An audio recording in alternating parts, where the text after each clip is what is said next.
मैं समझता हूं कि अच्छी बात सभी को अच्छी लगनी चाहिए। बुल्डिया कार्रवाई पे सुप्रीम कोर्ट का फैसला आया है, जुर्माना उसको किस तरीके से? अब आप ये समझिए कि अगर न्यायपालिका नहीं होती तो सरकार जो है अपने सारे झूठ को, अपने सारे अपराधों को सही साबित कर देती, और कई जगह पे मीडिया का सहयोग भी उनको भरपूर मिलता है।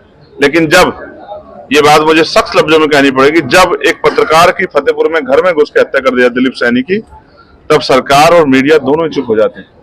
अगर पत्रकार सुरक्षित नहीं रहेंगे, अगर वकीलों पे गाजियाबाद में लाठीचार्ज हुआ, अगर वकील सुरक्षित रहेंगे, नौजवान सुरक्षित नहीं रहेंगे, महिलाएं सुरक्षित नहीं रहेंगी, तो ये लड़ाई कैसे आगे बढ़ेगी। तो सुप्रीम कोर्ट का माननीय सर्वोच्च न्यायालय का जो फैसला है वो सरकार को चेतावनी है। और एक और फैसला मदरसा बोर्ड पे भी उनका आया कि जिस तरह से नफरत बांट के ये सरकार जो है भावनाओं को उभार कर सिर्फ वोट लेना चाहती है। 7 साल से जो मुख्यमंत्री हैं, तीसरी बार जो है सरकार केंद्र में भारतीय जनता पार्टी की, वो भी नारा दे रहे डरेंगे, कटेंगे तो बटेंगे। क्यों, क्या हो गया आप लोगों को? ऐसा क्या डर आ गया है? ऊपर से नीचे तक तो सारी सरकार आपकी है, पड़ोसी प्रदेशों में सरकार आपकी है, मध्य प्रदेश में आपकी सरकार है, राजस्थान में आपकी सरकार है, हरियाणा में आपकी सरकार है, तो किससे खतरा आपको? उनको सिर्फ ये भावना उबार के हिंदू मुसलमान करके अपनी वोट की राजनीति करनी है। उनको जनता की परेशानियों से कोई मतलब नहीं। अगर मतलब होते तो आप बताओ, 1,42,000 वैकेंसी टीचरों की जो खाली पड़ी है, 49 शिक्षक भर्ती में घोटाला हुआ था, अभी तक उन बच्चों को न्याय नहीं मिला है। और भी तमाम तरह की मुसीबतें, पुलिस की भर्ती में पेपर लीक हुए, और कोई ऐसी भर्ती नहीं जिसमें घोटाला ना हुआ हो। और ये सरकार अपने आप को लोकप्रिय सरकार बता के अपनी पीठ सताने काम करती है। ये झूठी सरकार है, निकम्मी सरकार है, और दलित पिछड़ों के दमन की सरकार है। जैसा मैंने एक दिन पहले कहा था कि दलितों की जान तो इतनी सस्ती है, इससे सस्ती तो दाल है, वैसे ही सामान्य दाल से सस्ती दलित की जान और मसूर की दाल सस्ती मुसलमान की जान इस उत्तर प्रदेश की सरकार में है। किसी को गोली मारो, किसी का घर उजाड़ो, किसी की जान ले लो, किसी की जमीन कब्जा लो, किसी को जेल में बंद कर दो, किसी एनकाउंटर कर दो, किसी के घर बुलडोजर चला, कोई पूछने वाला उत्तर प्रदेश में नहीं। 2027 ना तो चुनाव सरकार बन रही है ना गिर रही है, लेकिन जनता में मौका है कि वो भारतीय जनता पार्टी की तानाशाही को, हिटलरशाही को वोट की चोट से सबक सिखा दो। इसका असर पड़ेगा 2027 में? बिल्कुल पड़ेगा। क्यों, आपको नहीं पता कि 2024 के चुनाव थे उसमें बीजेपी को किस तरह पटक दी जनता ने? ये जनता मालिक है, लोकतंत्र है, जनता जिसको चाहेगी वो आगे बढ़ा देगी, जिसको चाहे पटक देगी।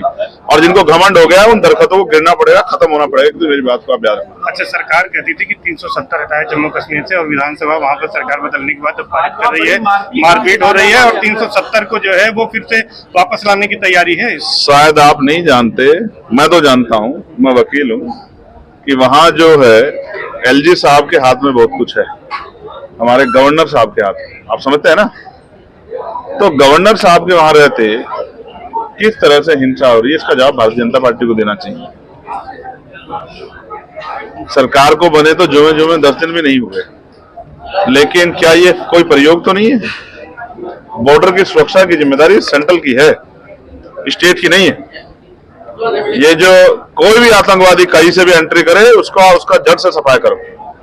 लेकिन फिर मैं आपसे कह रहा हूं कि कहीं ये बाकी चुनाव में लोगों को वोट लूटने के लिए कोई प्रयास तो नहीं, इस बात पे भी हमें ध्यान रखना पड़ेगा। स्टेट गवर्नमेंट को मेरी मंगल कामनाएं कि वो बहुत अच्छा काम करें और इस तरह की अपराध वहां ना बढ़े, इसके लिए वो निगरानी भी रखें।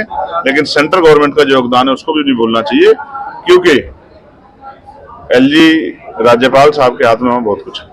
विधानसभा में एकदम मारपीट के हालात हुए थे, सम्मेलन किए हैं, लोगों को तैयार किया है। दलित पिछड़े वर्ग के लोगों में जो आज की हालात है वर्तमान में, जिस तरह से लगातार निजीकरण हो रहा है, जिस तरह से कटेंगे बटेंगे तमाम तरह के नारे देके मुख्य मुद्दों से जो है बुनियादी जरूरतों से लोगों का ध्यान हटाया जा रहा है। बेरोजगारी कमर तोड़ रही है। पढ़ा लिखा नौजवान, ये इलाहाबाद है, पढ़ा लिखा नौजवान जिसको देश की सेवा में हिस्सेदार होना चाहिए था, आज वो बेरोजगार होकर घूम रहा है, उसको आवाज उठाने पर लाठियों से उसका स्वागत किया जा रहा है।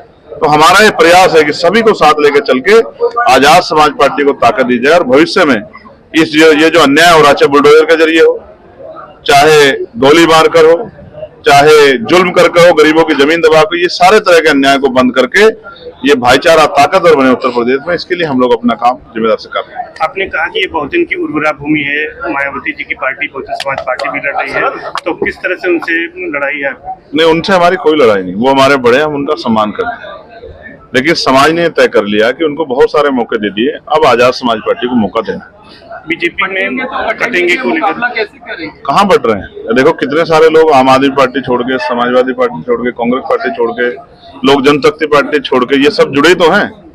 हम लगातार कह रहे हैं कि पढ़ेंगे तो आगे बढ़ेंगे और मिलकर साथ चलेंगे, तभी देश को तरक्की के रास्ते पे लेके जाएंगे, तभी बुनियादी जो समस्या है उनका हल कर पाएंगे। ये उपचुनाव तो वही बात है जो बीजेपी के लोग जहाँ रहते हैं वहां इस तरह की मारपीट के काम ही करते हैं। अब बताओ मैं क्या कर सकता हूँ इसमें? मैं तो इनको समझाता हूँ कि ये हिंसा का काम रास्ता अच्छा नहीं है। अब वहाँ जो सेकंड लार्जेस्ट पार्टी है वो कौन सी पार्टी है आप बताओ?